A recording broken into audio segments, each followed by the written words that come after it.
दोस्तों, आप सभी का एक बार फिर स्वागत है आपके अपने YouTube चैनल टीचर टेक में।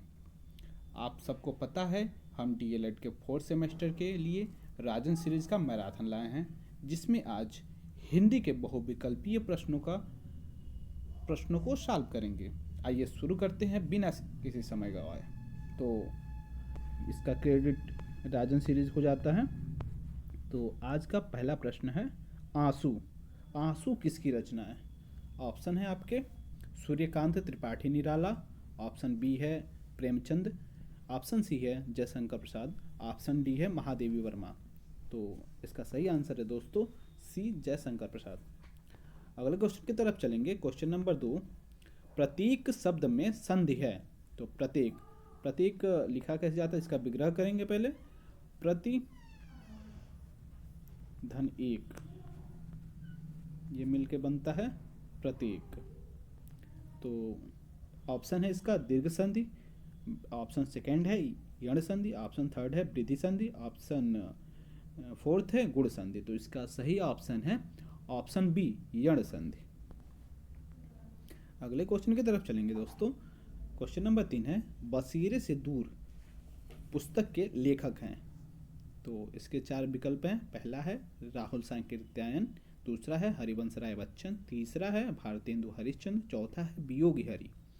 तो दोस्तों इसका सही आंसर है option number B, Harivansh Rai Bachchan. अगले क्वेश्चन की तरफ चलेंगे। अगला क्वेश्चन है, राम शब्द का पंचमी विभक्ति एक रूप, एक वचन, यानी कि राम शब्द का पंचमी विभक्ति और एक वचन रूप पता करना है। तो ऑप्शन है राम, रामेभ्य, रामस्य, रामात। तो सही आंसर है दोस्तों इसका ऑप्शन नंबर डी, रामात। अगले क्वेश्चन की तरफ चलेंगे। अगला क्वेश्चन है 5, आधुनिक युग की मीरा किस कवित्री को कहा जाता है? तो दोस्तों आधुनिक युग की मीरा किसको कहा जाता है? तो ऑप्शन है मीराबाई, सेकंड है महादेवी वर्मा, थर्ड है सुभद्रा कुमारी चौहान, फोर्थ है शिवानी।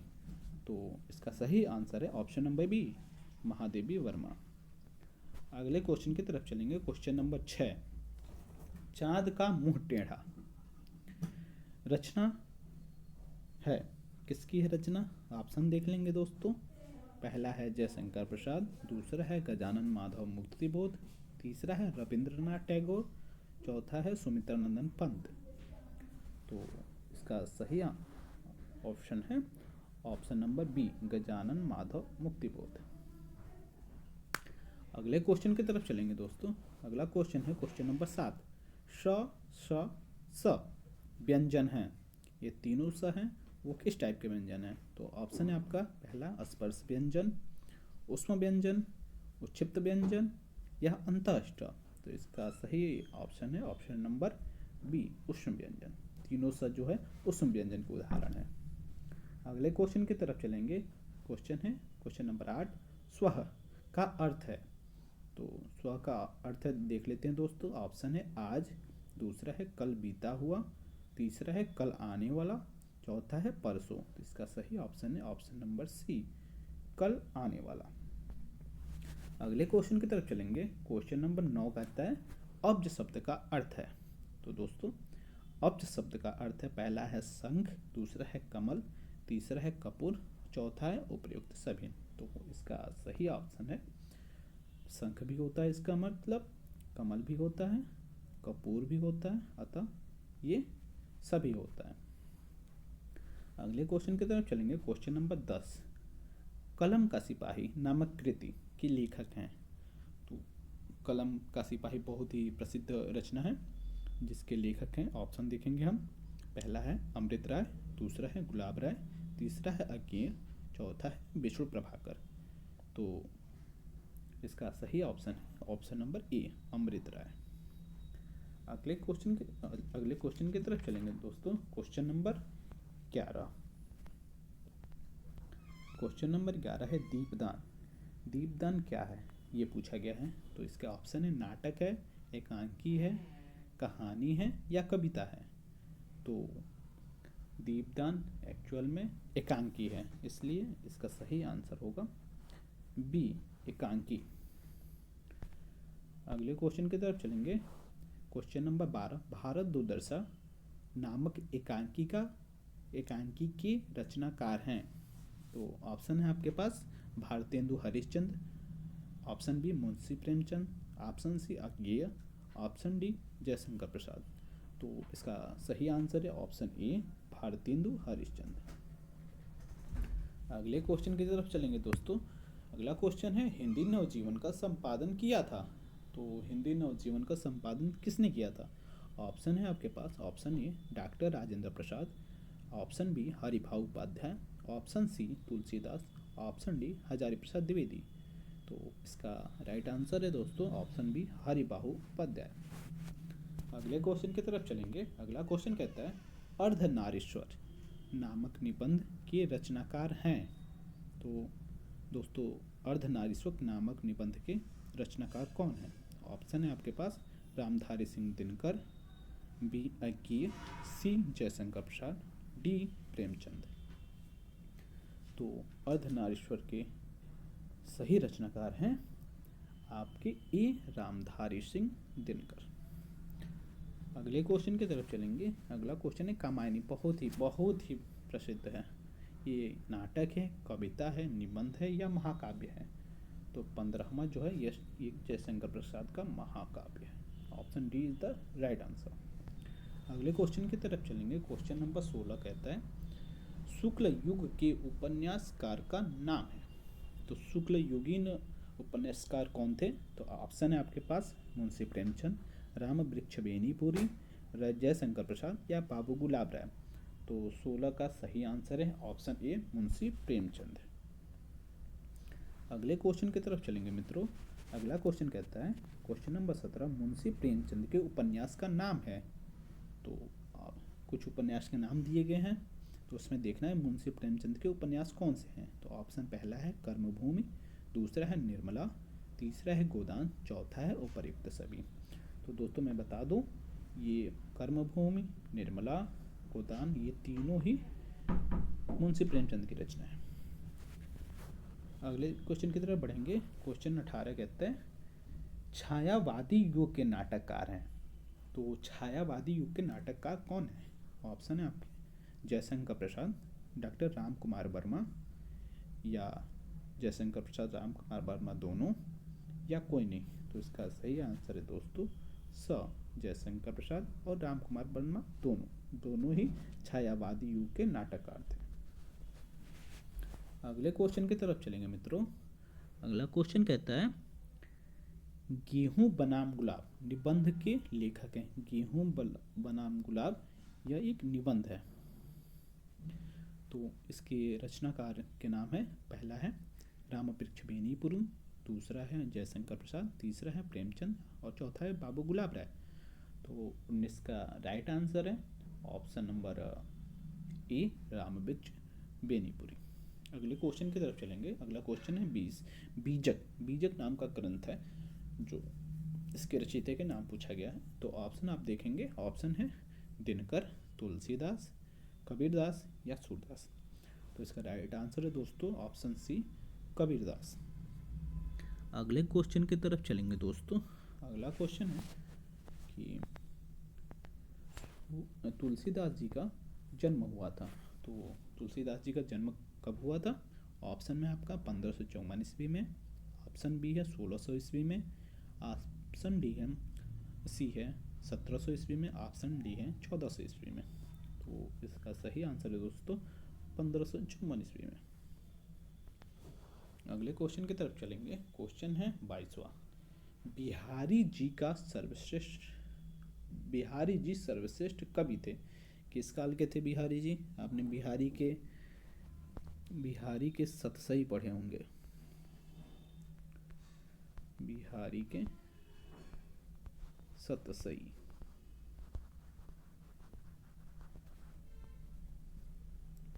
तो ये ऑप्शन आपको दिया है भक्ति काव्य धारा के थे, या रीति काल के थे, या आधुनिक काल के थे, या प्राचीन काल के थे। तो इसका सही आंसर है दोस्तों ये बी रीति काल के थे, इसलिए ऑप्शन बी सही होगा। अगले क्वेश्चन की तरफ बढ़ेंगे। क्वेश्चन नंबर 23 कहता है जयशंकर प्रसाद जी का स्वर्गवास हुआ, यानी कि जयशंकर प्रसाद जी का मृत्यु कब हुआ, वो डेट पूछा है। आप ऑप्शन देख लीजिए, ऑप्शन है 1937 में, 1987 में, 1940 में या 1950 में। तो इसका राइट आंसर है जयशंकर प्रसाद जी का मृत्यु हो गई थी आपका सन 1937 में। Option A is the right answer. अगले क्वेश्चन की तरफ चलेंगे। क्वेश्चन नंबर 24 कहता है परिमल काव्य के रचयिता है।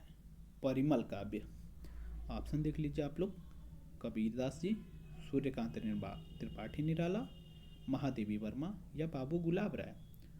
तो परिमल के हैं ऑप्शन बी सूर्यकांत त्रिपाठी निराला। अगले क्वेश्चन की तरफ चलेंगे मित्रों। अगला क्वेश्चन है खूब लड़ी मर्दानी वह तो झांसी वाली रानी थी। तो इसकी रचयिताकार कौन है? ऑप्शन देख लीजिए, महादेवी वर्मा, मनु भंडारी, देवयानी घोष या सुभद्रा कुमारी चौहान। तो ये तो बहुत ही फेमस है, शायद आप सबको पता होगा ये इसकी रचयिता करी थी सुभद्रा कुमारी चौहान जी ने। अगले क्वेश्चन की तरफ चलेंगे। क्वेश्चन नंबर 26 पंचपात्र के लेखक हैं। ध्यान से सुनिएगा दोस्तों, पंचपात्र के लेखक हैं। ऑप्शन आपके हैं श्री पदुमलाल पुन्नालाल बख्शी, बी वाजपेयी जी, सी डॉक्टर नगेंद्र जी, चौथा है मिश्र जी। तो इसका सही ऑप्शन है दोस्तों ऑप्शन ए श्री पदुमलाल पुन्नालाल बख्शी जी। अगले क्वेश्चन की तरफ चलेंगे दोस्तों। हिंदी जग जीवन का संपादन किया था। पूछा जा रहा है हिंदी जग जीवन का संपादन किसने किया था। तो आपके ऑप्शन है डॉक्टर राजेंद्र प्रसाद, बी है हरिभाऊ उपाध्याय, सी है राम कुमार वर्मा, डी है हजारी प्रसाद द्विवेदी। तो इसका सही जवाब है ऑप्शन बी हरिभाऊ उपाध्याय। अगले क्वेश्चन की तरफ चलेंगे। अगला क्वेश्चन कहते हैं बनमाला व आनंदमयी के रचयिता हैं। तो बनमाला और आनंदमयी के रचयिता कौन है देखेंगे ऑप्शन में क्या क्या है। पहला ऑप्शन है मिश्र जी, दूसरा है राम कुमार वर्मा, तीसरा है महावीर प्रसाद द्विवेदी, चौथा है डॉक्टर नागेंद्र।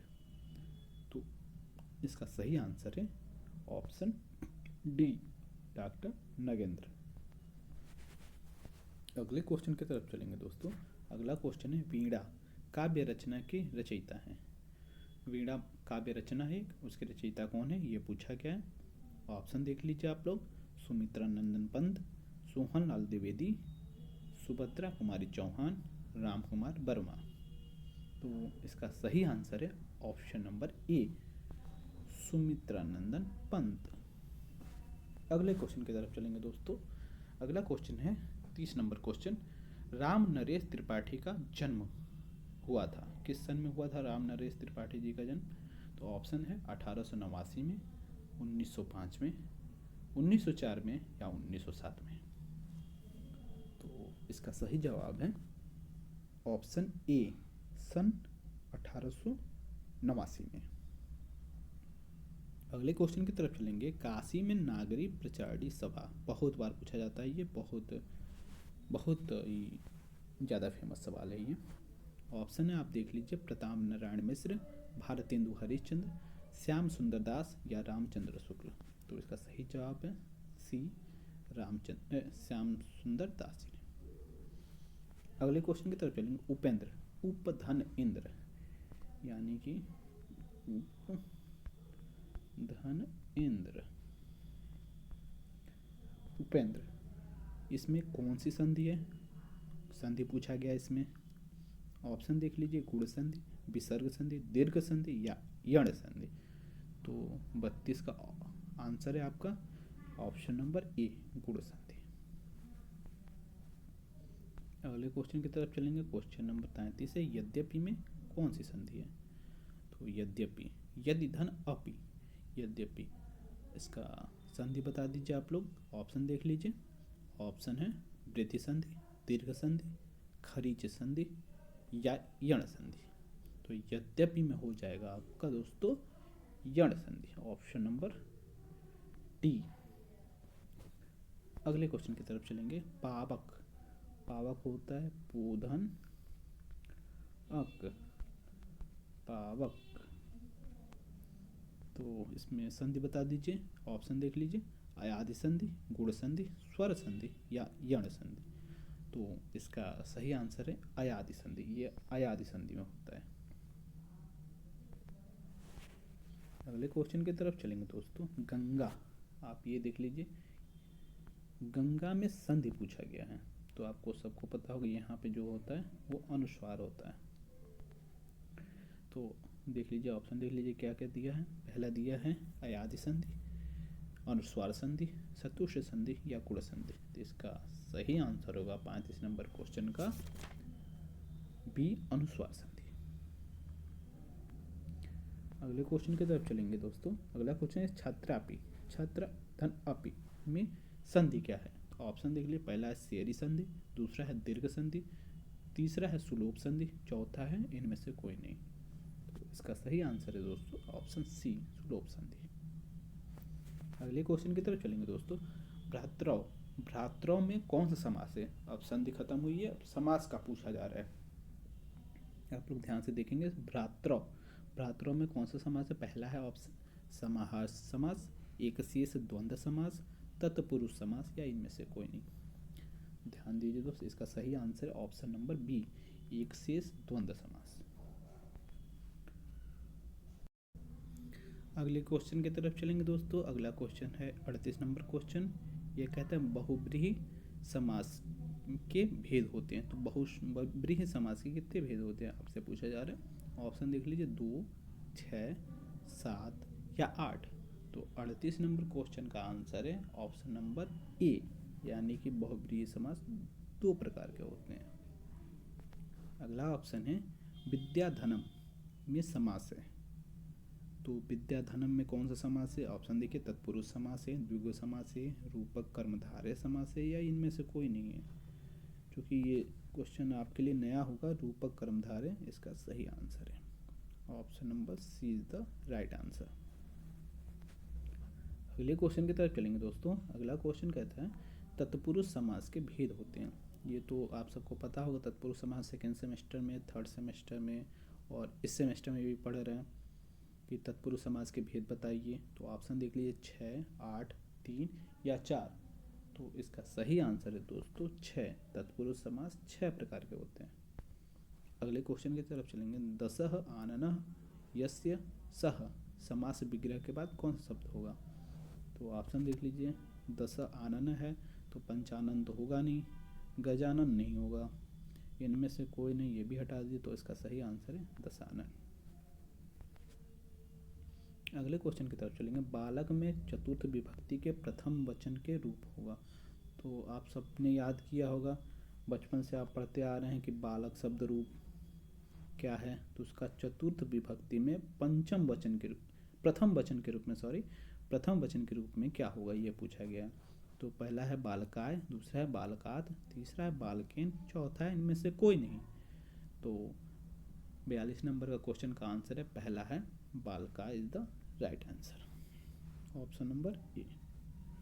अगले क्वेश्चन की तरफ चलेंगे दोस्तों। नपुंसक लिंग है, पहला है, इसमें से देखना बताना है कि कौन सा नपुंसक लिंग है। पहला है बालक, दूसरा है एते, तीसरा है नदी, चौथा है सर्वा। तो इसका सही आंसर है दोस्तों एते, यह एक नपुंसक लिंग शब्द है।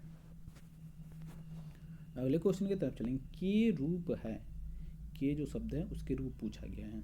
पुल्लिंग के हैं, नपुंसक लिंग के हैं, स्त्रीलिंग के हैं या सर्वनाम के हैं। तो इसका सही आंसर है दोस्तों स, ऑप्शन सी, स्त्रीलिंग के हैं।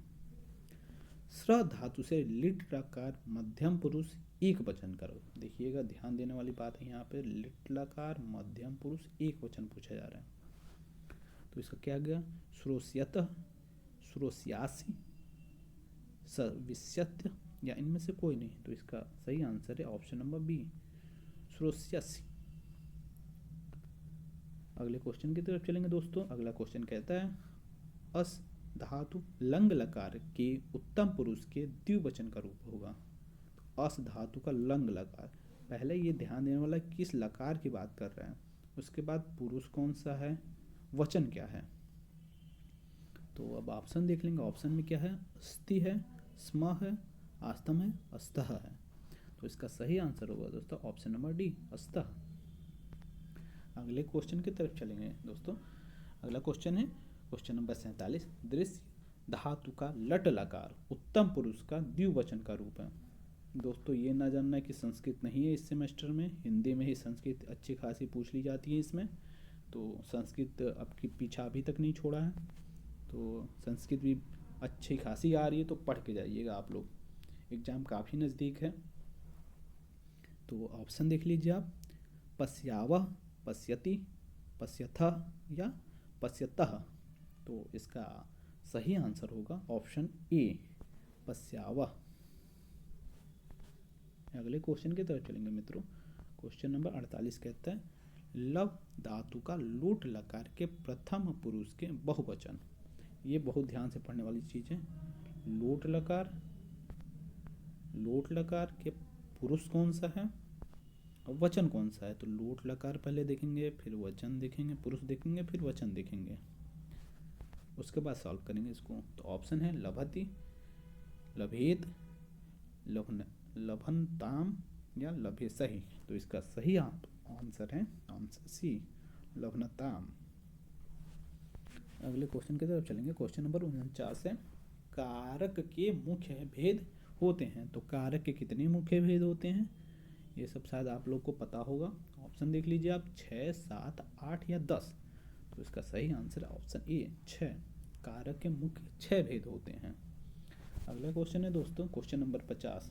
देखिए हम लोग 50वें नंबर क्वेश्चन पे पहुंच गए हैं, तो आप लोग ध्यान से देखते रहिए इसे। अगला क्वेश्चन है पंचमी विभक्ति का कारक चिन्ह होगा। तो पंचमी विभक्ति में कारक चिन्ह क्या होता है, सबने पढ़ा होगा, कर्ता ने कर्म को करण से, हम लोग बचपन से पढ़ते आ रहे हैं। तो इसमें पूछा पंचमी विभक्ति, तो पंचमी विभक्ति में ऑप्शन देख लिए, ने, को, पर, से अलग के अर्थ में। तो इसका सही आंसर होगा ऑप्शन डी, से अलग होने के अर्थ में। अगले क्वेश्चन की तरफ बढ़ेंगे। अगला क्वेश्चन है 51 नंबर क्वेश्चन।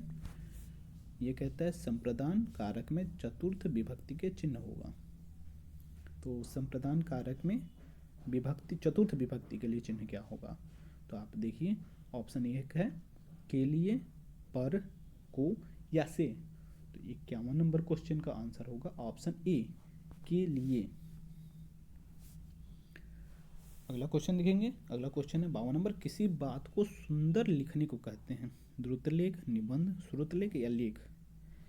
तो इसमें थोड़ा सा ऑप्शन में गड़बड़ है, यहाँ पे सुलेख होगा। सुंदर लिखना मतलब सुलेख। अगले क्वेश्चन की तरफ चलेंगे। अगला क्वेश्चन है 53 नंबर क्वेश्चन। किसी वाक्य को देखकर ठीक वैसा ही वाक्य होगा। तो हम लोग बचपन से पढ़ते हैं, लोग सर कहते हैं देख के उतार लो, जैसा है वैसा ही लिख दो। उसे क्या कहते थे, ऑप्शन में देखिए आप, श्रुतलेख ये नहीं कहते थे, कथन नहीं, सुलेख नहीं, अनुलेख। अनुलेख मतलब होता है देख के लिखना, जो भी है सेम वैसे ही लिख देना। अगले क्वेश्चन की तरफ चलेंगे। Question number 54। किसी के द्वारा बोले हुए वाक्य को लिखना उसे क्या कहते हैं। जब कोई बोल रहा है उसे सुनकर लिखना होता है।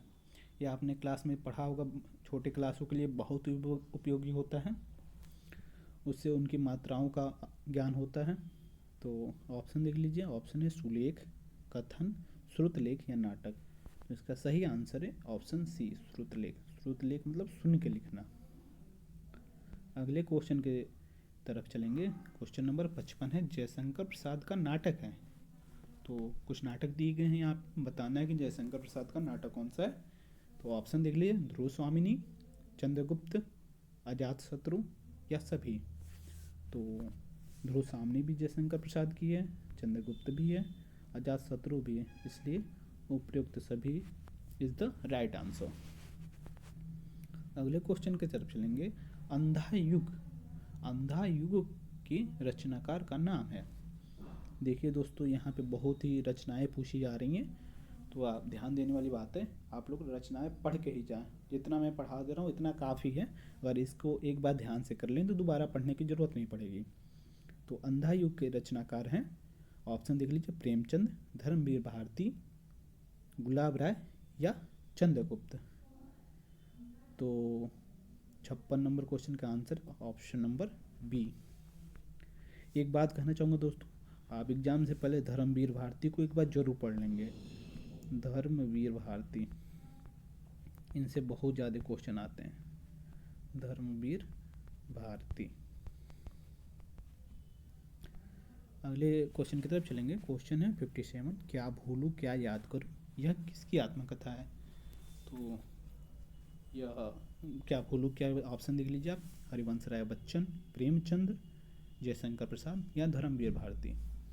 तो यह है हरिवंश राय बच्चन, यानी अमिताभ बच्चन के पिताजी की रचना है, उनकी आत्मकथा है क्या भूलूं क्या याद करूं। अगले क्वेश्चन में देखिए, क्वेश्चन रिपीट हो गया। काशी नागरिक प्रचारणी सभा की स्थापना की थी, ये पहले ही बता चुका हूं मैं। इसका सही आंसर है ऑप्शन सी, श्याम सुंदर दास। अगले क्वेश्चन की तरफ चलेंगे दोस्तों। अगला क्वेश्चन है 59 नंबर क्वेश्चन। साकेत, यह एक महाकाव्य है। साकेत, साकेत अयोध्या का पुराना नाम भी था, इस समय शहर भी है। साकेत से एक महाविद्यालय भी है। तो साकेत महाकाव्य के रचनाकार हैं। ऑप्शन देख लीजिए, अयोध्या सिंह उपाध्याय, दूसरा है मैथिली शरण गुप्त, तीसरा है सिया राम शरण गुप्त, चौथा है माखनलाल चतुर्वेदी। इसका सही आंसर है दोस्तों मैथिली शरण गुप्त। अगले क्वेश्चन की तरफ चलेंगे दोस्तों। अगला क्वेश्चन है 60 नंबर क्वेश्चन। इसमें पूछा गया है उच्चारण के समय ध्वनियों के समुचित आरोह और अवरोह के क्या कहते हैं। देखिए 2020 में क्वेश्चन पूछा गया है, तो जो क्वेश्चन पूछा गया है उसको तो भाई आप लोग बिल्कुल छोड़ के नहीं जाएंगे, उसको पढ़ के ही जाना है। तो क्वेश्चन है उच्चारण के समय ध्वनियों के समुचित आरोह अवरोह को कहते हैं। ऑप्शन है आपका स्वराघात, लय, गति या विराम। तो इसका सही आंसर है ऑप्शन ए, स्वराघात। अगले क्वेश्चन की तरफ चलेंगे दोस्तों। अगला क्वेश्चन है अनुस्वार के बाद यदि प वर्ग का व्यंजन आता है। अनुस्वार, ध्यान दीजिए, अनुस्वार के बाद यदि प वर्ग का व्यंजन आता है तो अनुस्वार का उच्चारण होता है। जब अनुस्वार के बाद कोई भी प वर्ग का व्यंजन आता है तो वहाँ पे उच्चारण उसका बदल जाता है। तो किस रूप में बदलता है? ऑप्शन है आपके पास ज में, म में, ग में या स में। तो इसका सही आंसर है दोस्तों ऑप्शन बी, म में। प वर्ग वाला म में बदल जाता है। अगले क्वेश्चन की तरफ चलेंगे दोस्तों। अगला क्वेश्चन है 62 नंबर क्वेश्चन। यह है आवारा मसीहा के लेखक हैं। तो आवारा मसीहा बहुत ही प्रसिद्ध रचना है, इसके लेखक का बता दीजिए आप लोग, इनके लेखक कौन है। तो पहला ऑप्शन है विष्णु प्रभाकर, दूसरा है विष्णुगुप्त, तीसरा है शिवपूजन और चौथा है कन्हैया लाल मिश्र प्रभाकर। तो 62 नंबर क्वेश्चन का आंसर होगा ऑप्शन नंबर ए, विष्णु प्रभाकर। अगला क्वेश्चन देखेंगे दोस्तों। अगला क्वेश्चन है काव्य की आत्मा है। तो काव्य की आत्मा पूछा गया, काव्य की आत्मा है क्या। तो इसमें दिया गया है रस है कि छंद है या अलंकार है या सभी हैं। तो काव्य में विशेषता ये तीनों होते हैं, इसलिए उपयुक्त सभी हैं। अगले क्वेश्चन की तरफ चलेंगे मित्रों। अगला क्वेश्चन है जमीन पक गई है काव्य संग्रह है। यह एक काव्य संग्रह है जिसमें इसको बताना है कि किसकी काव्य संग्रह है। ऑप्शन आपके पास हैं जयशंकर प्रसाद का, सुभद्रा कुमारी चौहान का, केदारनाथ सिंह का या आज्ञे का। तो इसका सही आंसर है दोस्तों कि option number C, Kedarnath Singh का। अगले क्वेश्चन की तरफ चलेंगे दोस्तों। अगला क्वेश्चन है देवेंद्र शब्द में संधि है। तो पहले तो इसका विसर्ग देव प्लस इंद्र मतलब देवेंद्र, यह शब्द की संधि है। ऑप्शन दिया गया आपके पास दीर्घ संधि, गुण संधि, वृद्धि संधि या यण संधि। तो इसका सही जवाब है दोस्तों 65 नंबर क्वेश्चन का बी, गुण संधि।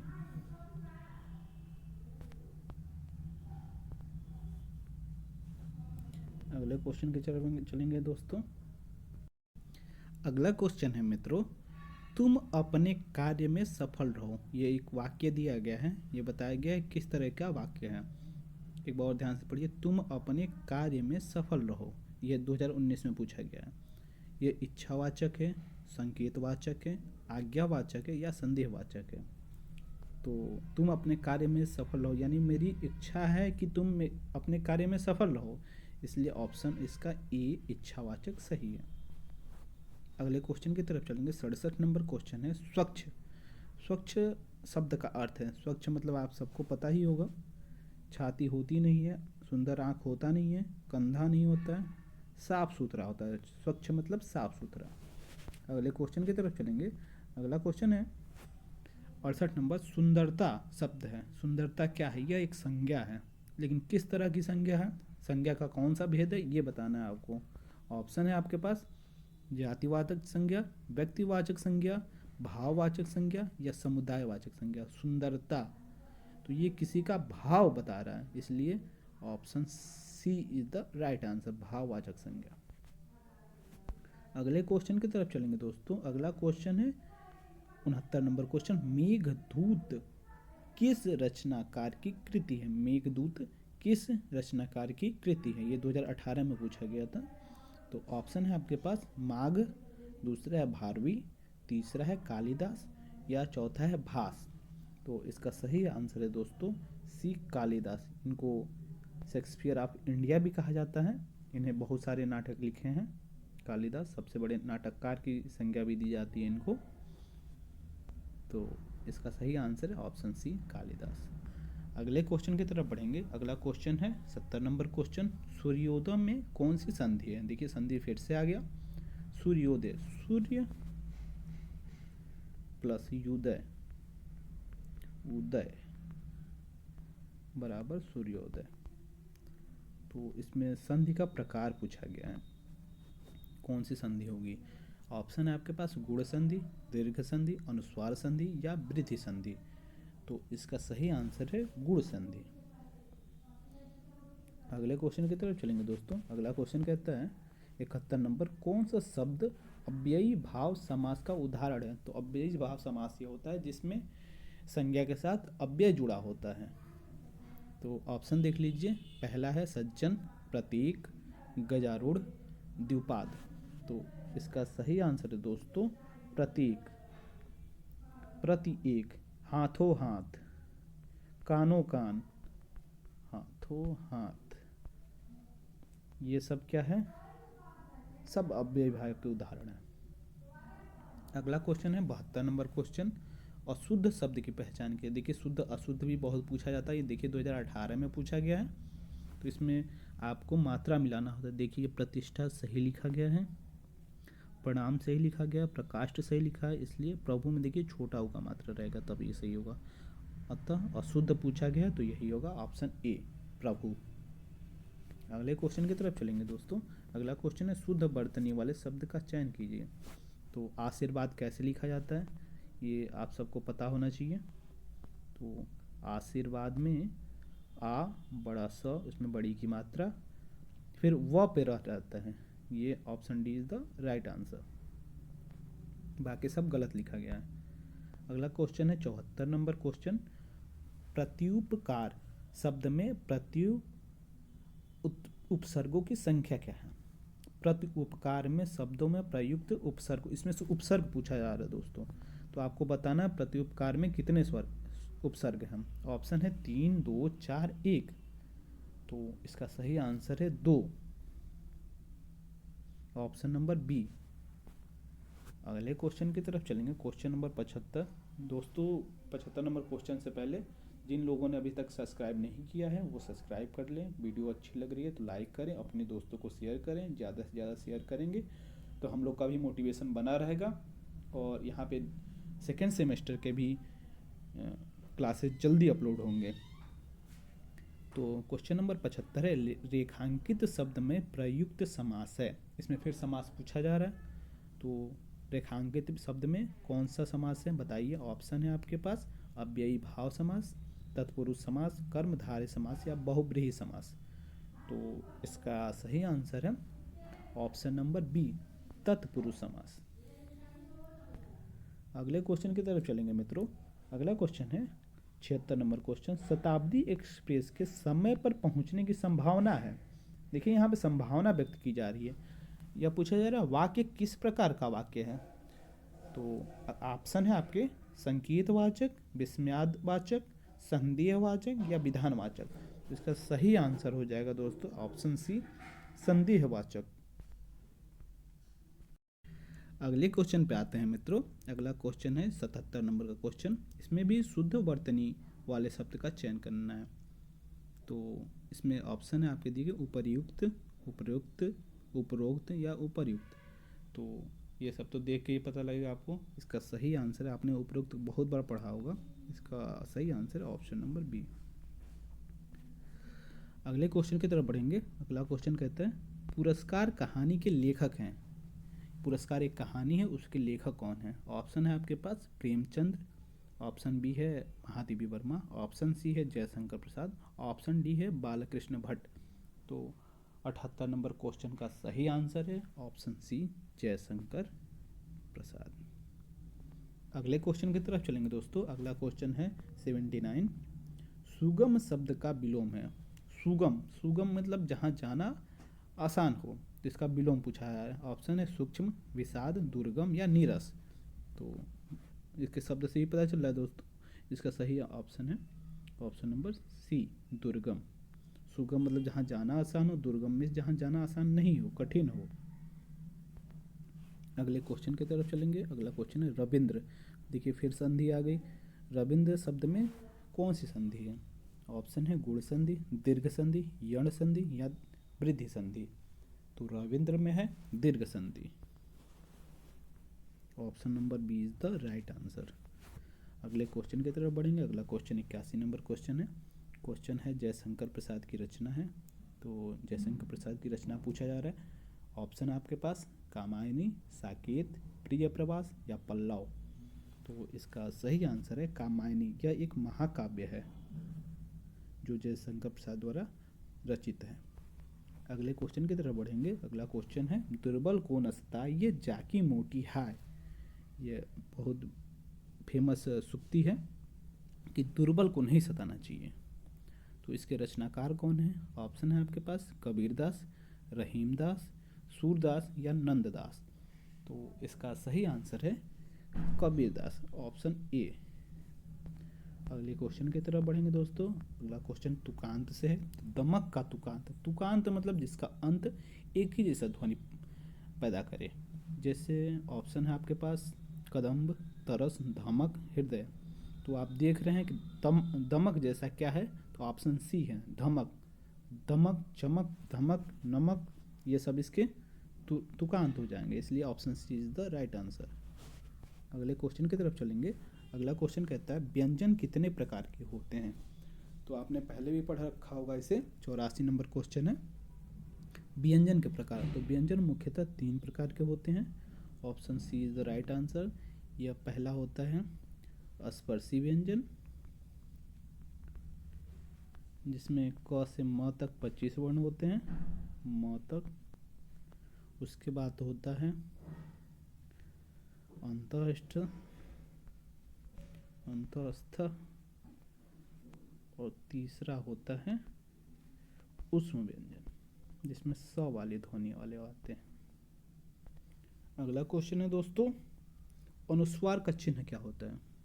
तो इसको ध्यान से देखिए आप। अनुस्वार का चिन्ह बताइए। ऑप्शन ये देखिए, ऑप्शन ए अनुस्वार है, ये हल चिन्ह है, ये विसर्ग चिन्ह है, ये अल्प विराम है।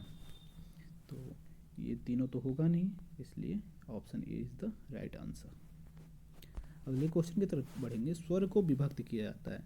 तो स्वर को देख लीजिए, ऑप्शन क्या दिया है। ऑप्शन ए है 1, 2, 3, 4।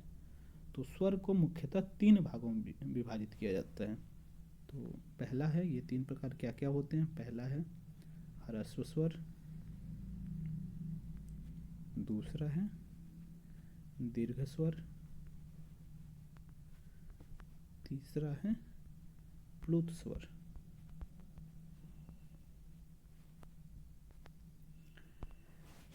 तो इसलिए इसका ऑप्शन होगा ऑप्शन नंबर सी, यानी कि 3। अगले क्वेश्चन की तरफ बढ़ेंगे। अगला क्वेश्चन है संस्कृत भाषा में स्वर हैं। ऑप्शन दिए गए हैं, देखिएगा ध्यान दीजिए। संस्कृत भाषा का पूछ रहा है। तो संस्कृत भाषा में ऑप्शन है 10, 11, 12 या 13। तो संस्कृत भाषा में 13 स्वर होते हैं, वहीं हिंदी भाषा में 11 स्वर होते हैं। अगले क्वेश्चन की तरफ चलेंगे। अगला क्वेश्चन है 88 नंबर क्वेश्चन। स्वर तथा व्यंजनों की कुल संख्या है। तो स्वर और व्यंजन एक साथ जोड़ दिए जाए तो उनकी संख्या कितनी हो जाती है? ऑप्शन है आपके पास 40, 42, 44 या 46। तो इसका सही आंसर है दोस्तों 46। स्वर और व्यंजनों की संख्या 46 होती है। अगले क्वेश्चन की तरफ देखेंगे। अगला क्वेश्चन है 89। काव्यों महाकाव्यों में सारगर्भित वाक्यों को कहते हैं। जो काव्य और महाकाव्य में सारगर्भित वाक्य होते हैं उन्हें क्या कहते हैं? ऑप्शन है आपके पास सूक्ति, छंद, श्लोक या महत्वपूर्ण वाक्य। तो इसका सही आंसर है दोस्तों ऑप्शन ए, सूक्ति कहते हैं। अगले क्वेश्चन की तरफ चलेंगे। Question number 90।